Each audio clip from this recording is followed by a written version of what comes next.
Primero me ha parecido absolutamente improvisada la designación de Susana Bácula. Fue la última ministra en ser designada y no me parece que haya sido designada porque hay un plan detrás, una visión sobre cómo gestionar el Ministerio de Cultura. No hay una propuesta progresista para el sector. Más bien necesitaba una cuota de género y buscar un nombre, una persona famosa y que cumpliera con las buenas formas por el perfil étnico que tiene, que me parece importante que haya acciones afirmativas así, o sea, sí, pero tiene que pasar con también vinculado al mérito y o en otro momento. O sea, me parece que es adelantado. Yo la habría nombrado en otro momento, pero cuando se está construyendo una institucionalidad nueva, donde se tiene que eh, digamos, consolidar la imagen del ministerio y las acciones del ministerio a nivel de la opinión pública, tener una ministra que te dice que está aprendiendo lo que va a hacer es dañino, porque, o sea, necesitas a alguien que te justifique por qué te va a aumentar el presupuesto. No es que quiero que aumente el presupuesto, es porque tú tienes un plan, un programa. Eso sucede en cualquier administración pública del mundo. Si no hay un plan estratégico, ¿cómo no vas a convencer al Ministerio de Economía? Entonces, para este momento, una persona que no ha estado vinculada a la política cultural, porque Gilberto Gil fue artista, sí, pero fue político, él fue secretario de gobierno de Bahía de Cultura. Entonces, y ya tenía, él cuando llegó al Ministerio de Cultura tenía propuestas sobre los derechos de autor, sobre el Creative Commons, que los derechos de autor tenían que flexibilizarse, o sea, había politizado la cultura. Susana Vaca no lo había hecho, no la ha hecho. O sea, y no está mal que no lo haga digamos, no es un requisito para ser artista ni buen ciudadana, pero sí un requisito quizás para ser ministra, creo yo, ¿no?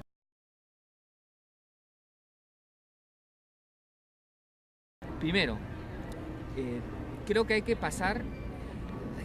El Perú ha estado viviendo una generación de políticas culturales bastante arcaicas, que es la primera generación. O sea, el Estado antes se encargó en el campo de la cultura de proteger el patrimonio y las bellas artes. Esa es la primera generación de políticas culturales. En el mundo en general se ha pasado a una segunda generación de políticas culturales en las que se busca promover nuevos campos, donde hay otras lógicas más participativas, donde hay mucho más profesionalización del sector. O sea, acá todavía seguimos con qué cosa es cultura, ¿no? Esos son los grandes debates que existen, cuando hay una serie de herramientas de política pública que podrían ser implementadas, y esas son las que creo que ameritaría que lo haga, más allá de su designación, Susana Vaca, de mis críticas a la designación, ¿no? ¿Por qué? ¿Qué necesita? Primero, yo creo que pasar de la idea de un ministerio a un sistema nacional de cultura. En ese sistema nacional de cultura, el ministerio es un ente entre otros encargados de velar por garantizar los derechos culturales de la población. Eso implica mejorar los vínculos entre gobierno local y Ministerio de Cultura, porque pueden crearse puntos de cultura y eso se va a quedar para los limeños, para tres.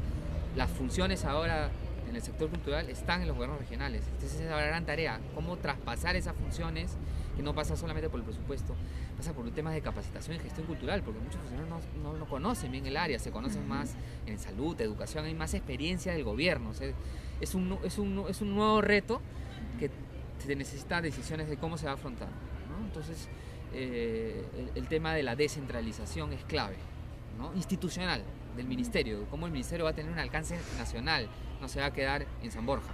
Eso es lo primero. Lo segundo, se necesita un sistema de financiamiento cultural.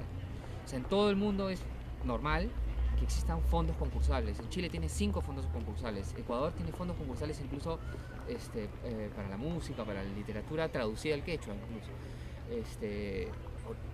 Por no decir Argentina, no a nivel nacional. La ciudad de Buenos Aires tiene fondos concursales para el teatro. Fondos concursales es lo normal. En Perú solamente tenemos uno, que es el de cine. Entonces se necesita ampliar la cantidad y no solamente pensarlo a través de subsidios, créditos.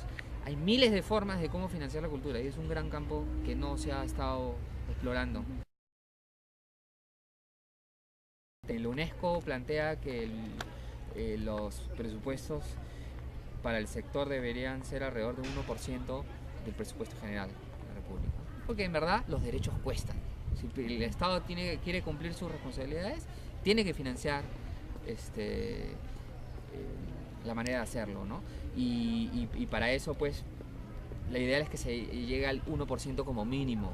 El Perú, el INC recibió el año 2010 39 millones de soles directamente del Estado. De recaudación propia tuvo cerca de 200 millones, pero 39 millones, o sea, el Ministerio de Cultura de Ecuador recibe el doble. Ecuador, que es más chico, que creo que tiene mucho menos responsabilidades que nosotros, porque acá ha habido una civilización como la prehispánica en la que hay todo un patrimonio por qué salvaguardar, por ejemplo. Entonces, aumentar el presupuesto, crear un sistema de financiamiento público y también privado. Yo sí creo en la ley de mecenazgo, que no se logró, pero que podría... hay unos artículos en la ley de creación del Ministerio de Cultura vinculados a las donaciones que podrían ser mejorados. Entonces, luego el financiamiento, el planes nacional, o sea, tiene que hacer la ministra, lo primero que es un plan estratégico de su gestión interno, dónde va a incidir, con qué tiempos, o sea, herramientas básicas de política pública, es un plan, y luego, de manera participativa, hacer planes nacionales por sectores. Colombia tiene, eso no son imaginaciones que uno pueda hacer de cómo es en el primer mundo. Colombia ya tienen planes para el cine, planes para el teatro, planes para la música, plan de la música para la convivencia, así se llama. Entonces te ordena y con eso vas a poder tú articular todas las acciones en base a un objetivo claro. Y eso va a ser un trabajo porque para implementarla definitivamente se van a tener que necesitar una coordinación entre el Viceministerio de Interculturalidad, del Ambiente y quizás de la Unidad de Prevención de Conflictos de la OPCM. Ahí tiene que decidirse cuáles son las jerarquías o si el tema de conflictividad, que no todo pasa por población indígena ni no todo pasa por temas culturales, sea competencia del Ministerio de Cultura. Algunos han planteado que sí lo sea, pero si vas a crear una unidad de prevención de conflictos en la PCM, ahí va a haber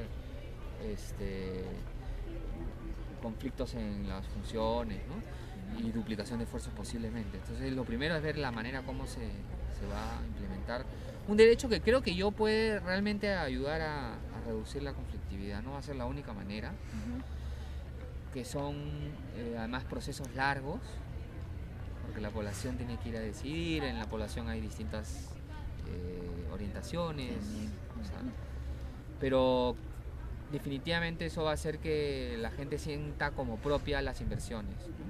Y de hecho muchas inversiones, como en el caso de Puno, la población más directamente afectada están a favor. O sea, no creo que eso vaya a paralizar necesariamente a las industrias extractivas en el Perú, ¿no? Más bien les va a dar legitimidad. Entonces, como orientación es importante. ¿Cómo debe implementarse? Tiene que definirse a través de qué institución dentro del Estado va a hacerse.